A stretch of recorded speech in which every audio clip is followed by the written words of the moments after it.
Wọ́n ti pa olórí Iran tí a mọ̀ sí Al-Khamenei Ayatollah Ali tí ó jẹ́ olórí pátápátá fún gbogbo Iran.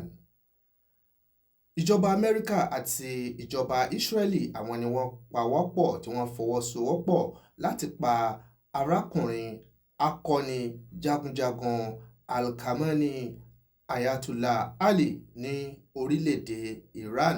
Ní ìṣẹ̀lẹ̀ náà ti ṣẹlẹ̀ ní ọjọ́ 28 oṣù kejì ọdún tá a wà nínú èyí tí ṣe on the 28th February 2026. Òun ni wọ́n pa arákùnrin ọ̀hún pẹ̀lú èèyàn bíi 5 tí ó wà pẹ̀lú ẹ̀. Òun ni wọ́n pa wọ́n pẹ̀lú àdó olóró.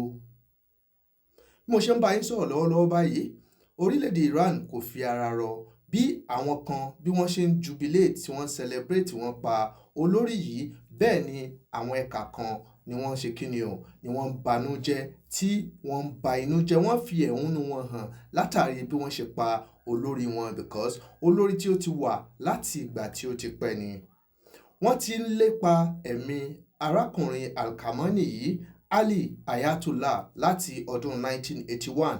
Òun ni wọ́n ti ń lépa láti gbẹ ẹ̀mí arákùnrin ọ̀hún kó tó wá di wípé Ọlọ́run ó fi ẹ̀mí rẹ̀ lé Amẹ́ríkà àti Israeli lọ́wọ́ ní ìjẹta òde yìí tí ṣe on the 28th February 2026.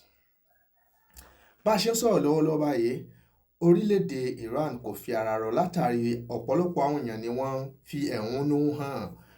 Bẹ́ẹ̀ ni wọ́n ṣàlàyé fún wa wípé irú ikú tí wọ́n fi pa arákùnrin yìí òun ni airstrike láti òkè. Òun ni wọ́n ti lo ọkọ̀ ojú òfurufú láti máa ju àdó olóró ìdúgbàmù sí tágẹ́ẹ̀tì ibi tí olórí ọ̀hún wà.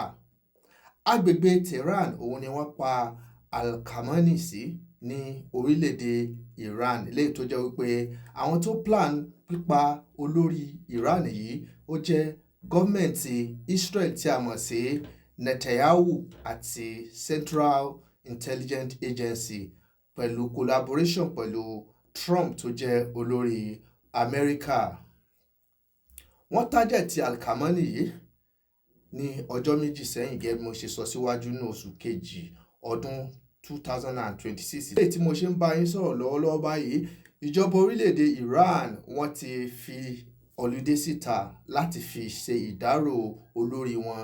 Ọludé 40 ọjọ́ òun ni wọ́n fi síta, 40 days láti fi ṣe ìdárò olórí wọn tí ó di olóògbé ní orílẹ̀-èdè Iran. Ọ̀pọ̀lọpọ̀ àwọn ọmọ orílẹ̀-èdè Iran tó jẹ́ pé ó bà wọ́n nínú jẹ́ lárí tí wọ́n lọ ṣe ìkọlù sí àwọn ibì kọ̀ọ̀kan tí ó jẹ́ gẹ́gẹ́ bí embassy Amẹ́ríkà látàrí ìfi ẹ̀hónú wọn hàn lórí bí wọ́n ṣe pa olórí àwọn, tí ò sínú pé bóyá wọ́n ń jagun lọ́wọ́ ni àbí ogun ló ń ṣẹlẹ̀ níbì kan ni tí wọ́n wá sọ wípé olórí àwọn ṣe nǹkan kan. Ẹ kàn decide láti dá ẹ̀mí olórí wa légbodò, gẹ́gẹ́ bí tí wọ́n ń sọ jáde lẹ́nu wípé kò tọ́ o, wípé Amẹ́ríkà wọn ò fẹ́ kí ẹnìkankan kó gbé orí ju àwọn lọ, wípé nuclear weapon, ẹni nuclear weapon gẹ́gẹ́ bí orílẹ̀-èdè, ẹ fẹ́ kí àwọn orílẹ̀-èdè míì kí wọ́n ní nuclear weapon gẹ́gẹ́ bí àwọn ọmọ orílẹ̀-èdè Iran tí wọ́n fi ọ̀rọ̀ wá wọn lẹ́nu wò.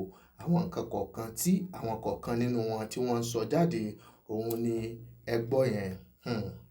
Bó ṣe ń bá yín sọ̀rọ̀ yìí, ní orílẹ̀-èdè àgbáyé, ìròyìn yìí òun ni ó ń jà rìnrìn lórí ẹ̀rọ ayélujára látàrí wípé èèyàn ńlá òun ni wọ́n pa Ayatollah Ali Khamenei tí ó jẹ́ olórí Iran tí wọ́n ti ń tukọ̀ Iran bọ̀ láti ọdún tí ó ti pẹ́.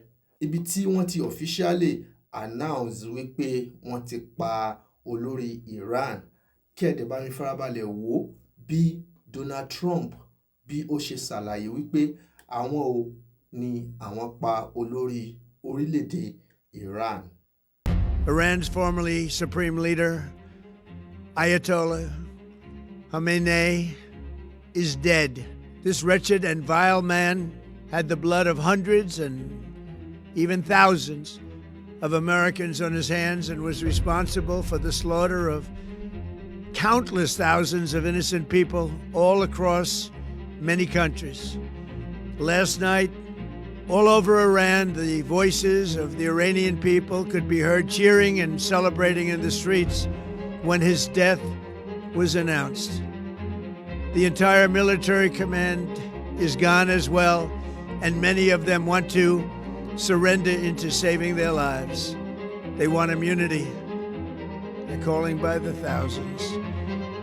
Combat operations continue at this time in full force, and they will continue until all of our objectives are achieved. We have very strong objectives. They could have done something 2 weeks ago, but they just couldn't get there. Tí olùwàmọ̀ mú update wá fún wa.